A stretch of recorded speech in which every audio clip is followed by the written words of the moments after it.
সম্মানিত ইমাম মুয়াজ্জিন ভাইরা, আসসালামু আলাইকুম ওয়া রাহমাতুল্লাহি ওয়া বারাকাতুহু। আশা করি সকলে ভালো আছেন। আপনাদেরকে খুশি সংবাদ দিতে এসেছি। আপনারা অনেকেই আমাকে মেসেজ করেছেন একটি চিঠির আলোকে। ধর্ম মন্ত্রণালয় থেকে একটি চিঠি এসেছে। সারা বাংলাদেশে প্রায় 3.5 লক্ষের অধিক মসজিদ আছে। এই মসজিদ কি সরকারি আওতাভুক্ত আসবে কিনা, এই বিষয়ে আমাকে অনেকজন মেসেজ করেছেন। সেই মেসেজের উত্তরে আপনাদেরকে দিতে এসেছি। সম্মানিত বন্ধুগণ, আপনারা জানেন বিভিন্ন সময় বিভিন্ন সরকার এসে বাংলাদেশের মসজিদের হালনাগাদ তথ্য তারা চেয়েছে। আবারও ধর্ম মন্ত্রণালয় থেকে ইসলামিক ফাউন্ডেশনের মাধ্যমে আবারও নতুন করে বাংলাদেশের সকল মসজিদের তালিকা চেয়েছে। এই মসজিদের তালিকায় কারা আগে বেতনের আওতাভুক্ত আসবে, কারা সরকারি সুযোগ সুবিধা পাবে, এই বিষয়ে আপনাদের সাথে কথা বলবো। তার আগে বলতে চাই, সম্মানিত বন্ধুগণ, এই ভিডিওটা আপনারা সকলের মাঝে শেয়ার করে ছড়িয়ে দিবেন, যেন সকল মসজিদের ইমাম মুয়াজ্জিনরা জানতে পারে, তারা সরকারি সুযোগ সুবিধাগুলি পেতে পারে।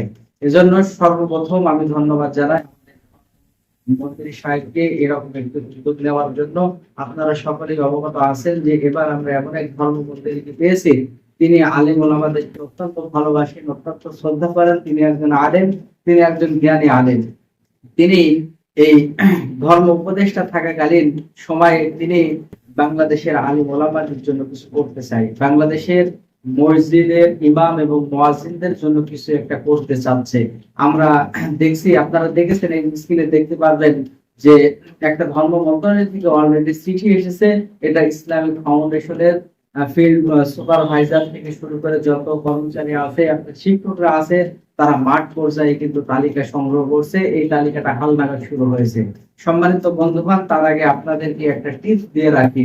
এই আওতাভুক্ত যারা সবার আগে হতে চাচ্ছেন, সবারই আশা থাকে যে সরকারি করণ বা সরকারের একটা বেতন ভাতা সম্মানের আশায় অনেকেই আছেন।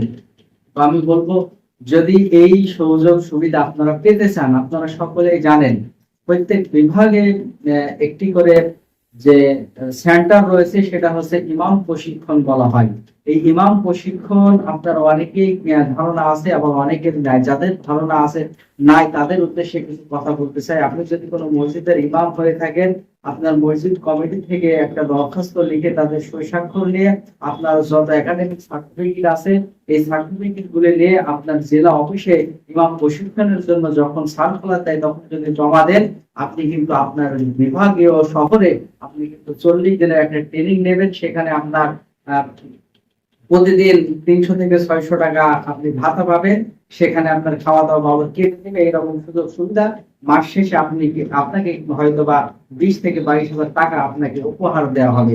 এই প্রশিক্ষণ নিয়ে যখন আপনি একটা সার্টিফিকেট পাবেন, আমার বিশ্বাস মনে হয়, যদি বাংলাদেশের সকল মসজিদ গুলা সরকারিকরণ করা হয় বা সরকারি যদি কোনো সুযোগ সুবিধা দিয়ে থাকে, তাহলে যাদের এই প্রশিক্ষণ প্রাপ্ত সার্টিফিকেট থাকবে, সেই সমস্ত ভাইরাই কিন্তু এই সুযোগ সুবিধা আগে ভোগ করতে পারবেন।